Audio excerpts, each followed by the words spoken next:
लोकतांत्रिक शिक्षा का हमने पूरा मैटर पढ़ा। लोकतांत्रिक शिक्षा के मैटर के बाद अपन इसका एमसीक्यू देख रहे हैं, कौन कौन से इसके एमसीक्यू क्वेश्चन बन सकते हैं। सबसे पहला क्वेश्चन है, लोकतांत्रिक शिक्षा का आधार किन मूल्यों पर आधारित है?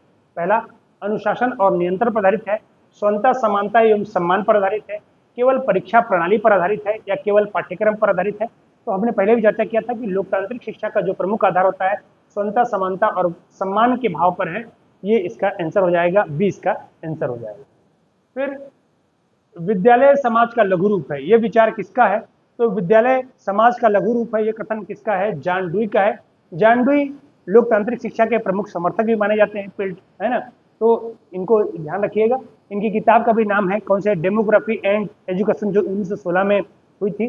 तो विद्यालय समाज का लघु रूप है, इसीलिए विद्यालय में ये जोर देते हैं कि विद्यालय में कैसा होना चाहिए, विद्यालय में ही लोकतांत्रिक शिक्षा दे देनी चाहिए, ताकि समाज में भी लोकतंत्र की स्थापना हो सके। क्योंकि विद्यालय में अगर बालक सीखेगा तो समाज में लोकतंत्र की स्थापना हो जाएगी।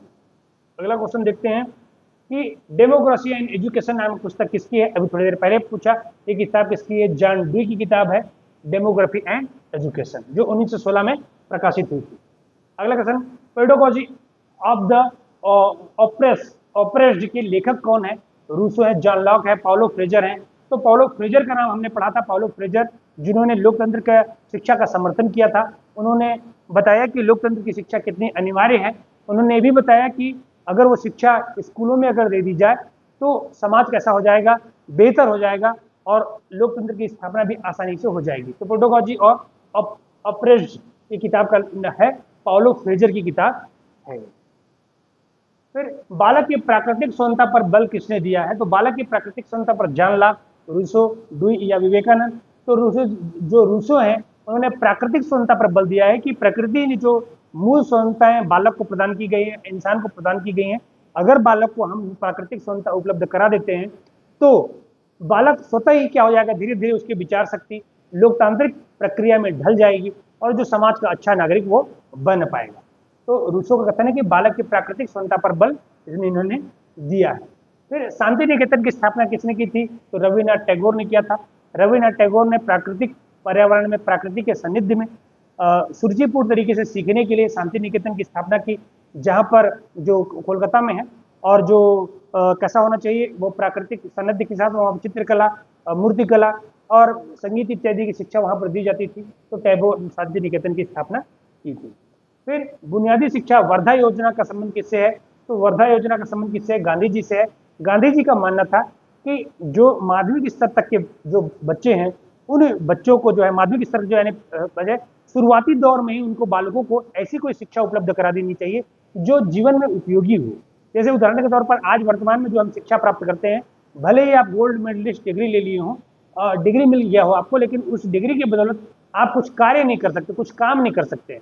तो गांधी जी का मानना है कि पढ़ाई के साथ साथ स्किल डेवलपमेंट भी हो जाना चाहिए, ताकि अगर उसको नौकरी, सरकारी नौकरी नहीं मिलती है तो अपना कुछ छोटा मोटा रोजगार कर सके। उस योजना को अपन बुनियादी योजना के नाम से जानते हैं, क्योंकि वो गांधी जी के वर्धा आश्रम में विकसित की गई थी और जो स्वावलंबन पर आधारित थी, जो स्वावलंबन पर आधारित है वो मूलतः शिक्षा।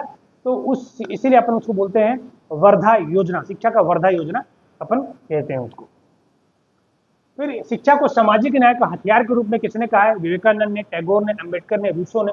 इसको अंबेडकर ने सामाजिक न्याय के रूप में कहा है। सामाजिक न्याय, ध्यान रखिएगा, अंबेडकर हमेशा से सोशल जस्टिस की बात करते रहे। महिलाओं के बारे में उन्होंने कहा, उन्होंने दलितों और जो दलित है या जो समाज के सबसे निचले वर्ग के जो लोग हैं उनके लिए बहुत सारा काम किया। जो है उन्होंने बताया कि अगर हमको शिक्षा देनी है तो ऐसी शिक्षा देनी चाहिए जो सामाजिक सोशल जस्टिस के लिए बहुत जरूरी हो, जिसमें समाज के सभी वर्गों को समानता के साथ व्यवहार किया जाए। तो अंबेडकर ने सोशल न्याय के बारे में बात कही है। अगला अपन देखते हैं, लोकतांत्रिक शिक्षा का एक प्रमुख उद्देश्य क्या है? रोजगार, जनतांत्रिक मूल्यों का विकास, केवल अनुशासन और केवल परीक्षा। आपको उससे आपसे सही समझ में आएगा, जनतंत्र और लोकतंत्र में कुछ और अंतर नहीं है। जो जनतंत्र के मूल्य हैं वही लोकतंत्र के मूल्य हैं, तो आंसर सेम हो जाएगा।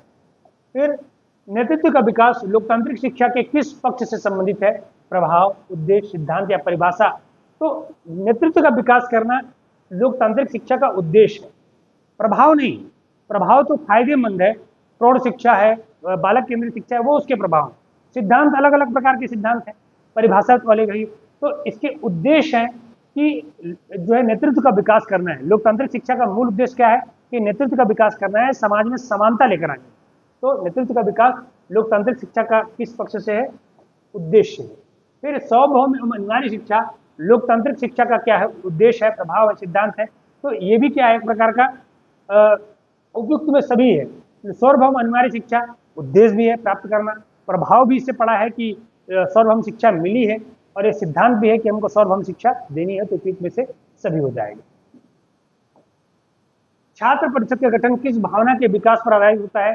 तो छात्र भावना का अधिकार टीम बिल्डअप करने के लिए, टीम भावना का विकास करने के लिए किया जाता है। तो इसमें प्रतियोगिता बोलता है, राजनीतिक प्रशिक्षण एवं टीम भावना, केवल अनुशासन और केवल परीक्षा। तो इसका आंसर क्या हो जाएगा? राजनीतिक प्रशिक्षण और टीम भावना। तो छात्र परिषद का गठन इसीलिए किया जाता है ताकि जो बालक हो वो बालक अपने शिक्षा के दौरान ही टीम के साथ कैसे काम करना है और राजनीतिक मुद्दों पर कैसे विचार रखना है, कैसे लोकतांत्रिक भावनाओं को उनके अंदर विकसित हो सकता है, वो धीरे धीरे छात्र परिषदों में ही विकसित होती है। तो जब बालक कॉलेजों में, स्कूलों में जब सीखता है, तब जो है वो राजनीतिक प्रशिक्षण उसको धीरे धीरे प्राप्त हो जाता है। फिर हेंडरसन के अनुसार लोकतांत्रिक शिक्षा का मुख्य उद्देश्य क्या है? केवल ज्ञान प्राप्त करना, स्वयं के लिए सोचने की क्षमता की विकसित करना, केवल परीक्षा पास करना या केवल रोजगार प्राप्त करना। तो स्वयं के लिए सोचने की क्षमता विकसित करना, विचार करना। स्वयं कहने का मतलब यहाँ पर व्यक्तिगत से, व्यक्तिगत मतलब व्यक्तिगत मैं भी हो सकता हूँ, व्यक्तिगत में मेरा राष्ट्र भी हो सकता है, व्यक्तिगत में मेरा समाज होता है। जहां जहां पर मेरा मेरा शब्द जुड़ जाता है वो व्यक्तिगत भावना हो जाती है। तो स्वयं के लिए सोचने की क्षमता विकसित करना हेंडरसन का मूल जो है लोकतांत्रिक शिक्षा के प्रमुख उद्देश्यों में है। अधिकार से पूर्व कर्तव्य के ज्ञान किससे संबंधित है? लोकतांत्रिक सिद्धांतों से, लोकतांत्रिक प्रभाव से, राष्ट्रीय उद्देश्य या आर्थिक उद्देश्य से? तो लोकतांत्रिक प्रभाव से। प्रभाव इसका ये पड़ता है कि हमको कर्तव्य का ज्ञान होना चाहिए अधिकार प्राप्त करने से पहले। अधिकार तो हर व्यक्ति मांग रहा होता है, मगर अधिकार प्राप्त करने से पहले कर्तव्यों का ज्ञान होना बहुत जरूरी है, तभी कोई व्यक्ति क्या कर सकता है। तो इसका क्या हो जाएगा? एक प्रभाव हो जाएगा। फिर विचार विमर्श की स्वतंत्रता किसका सिद्धांत है? अधिनायकवादी शिक्षा का, लोकतांत्रिक शिक्षा का, पारंपरिक शिक्षा का या औपचारिक शिक्षा का? क्योंकि लोकतंत्र पढ़ रहे हैं अपन, तो इसका विचार विमर्श की स्वतंत्रता किसके लिए? लोकतांत्रिक शिक्षा का।